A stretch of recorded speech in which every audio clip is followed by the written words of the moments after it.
3 weeks ago, Father Devereux and myself took flight 682 on Delta, and we returned to New York and to Cheshire from Rome after priestly ordination.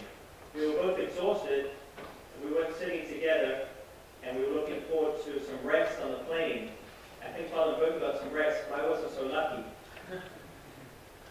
I was settling in, and then as we reached cruising altitude, the young man beside me pulled out a pack of PK chewing gum and offered me a stick. I realized that he wanted to talk. And we were talking there. He was big for his age. He was about 16, black. Mike was his name. I don't think he'd ever seen a priest before, a Catholic priest, much less talked with one. And in the course of our conversation, it came up that I was celibate. All of a sudden, the flow of our conversation stopped. He was curious, but with that innate courteousness that all African Americans seem to have, he asked very gently, "You cool with that?"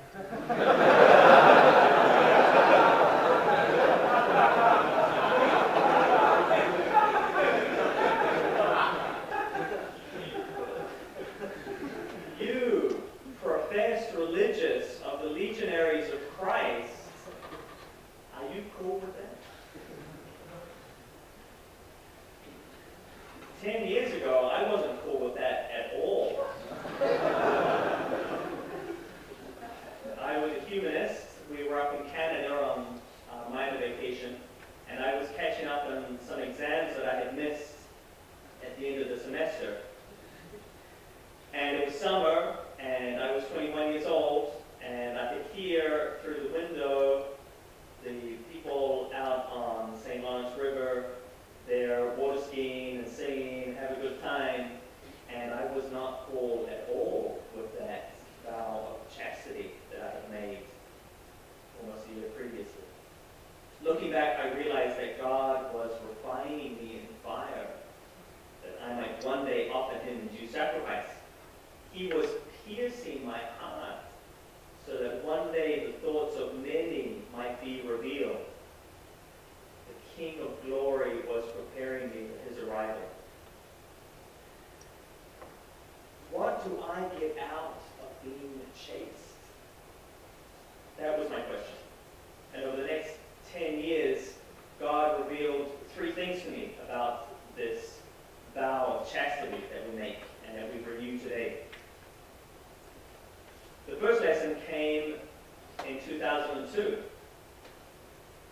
I learned that by taking the vow of chastity, I had become living proof of God's existence. We had been invited, a small group of us from the novitiate there in Cornwall. I was on apostolic internship, to one of the wealthiest men in Canada's summer palace, his residence. The Prime Minister of Canada had been there the weekend before, and we had been invited. And that day, they were very gracious to us, he and his wife, and their 3 children. The oldest boy was at Harvard, and he had a friend of his who was there too. And they took us water skiing on the lake, and we played tennis, and we ate with them, had some very lively discussions there.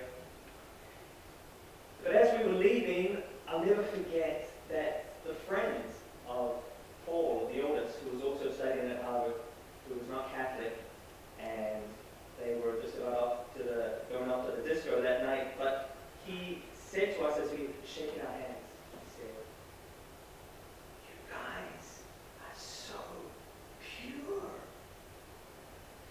Something had struck him in the depths of his heart. Perhaps he had experienced the existence of God through us. A celebrated Irish writer and preacher, a priest, says, "The fact of the call is to me one of the most powerful proofs of the existence of God. Perhaps not powerful in the sense of logical, but binding in the sense of personal. Dead men don't call."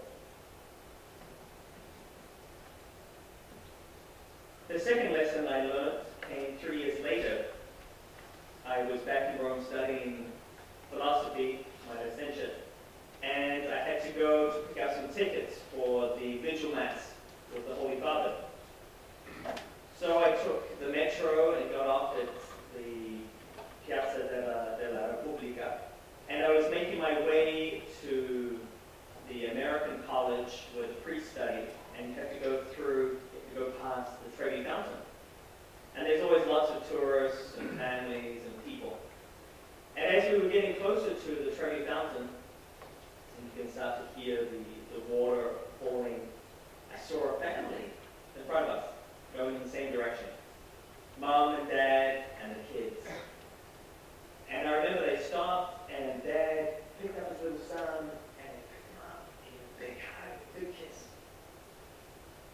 And I looked at that, and in my heart I said, God, was I not good enough to be a father? And in the depths of my heart I heard, I want you to be the father of many. That's why I've given you such a big heart. That's the second thing we get out of being chaste. We get to be spiritual fathers. The third lesson, the most important one, I realized during my priestly ordination. Now this is going to sound a little weird, maybe a little strange, bizarre, strange. So I'm going to put in context with an image from C.S. Lewis, the author, the Christian author, prolific writer, author of the Chronicles of Narnia, among other things. And he's talking about the virtue of chastity. And he has this image who says, okay, imagine that you are in the garden shed out of your backyard. Right? And you close the door and it's all dark. But there's a little hole that's letting in a beam of light. Now all you see is that beam of light, and it's catching, it's reflecting the particles of dust. Nothing more ordinary than that. But if you get in the line of that beam that's coming down, all of a sudden, you can see outside. You can see the sun, you can see the green grass, you can see the trees. What it's trying to get across is that you can't understand chastity from the outside. You have to be inside. You have to be experiencing, living. Well, you know, during the ordination, the rite of ordination is obviously the consecratory prayer and the laying on of hands. When Cardinal Velasco de Paulis laid his hands on me, I heard a phrase. Some words came to mind. And they were, I will go wherever you go.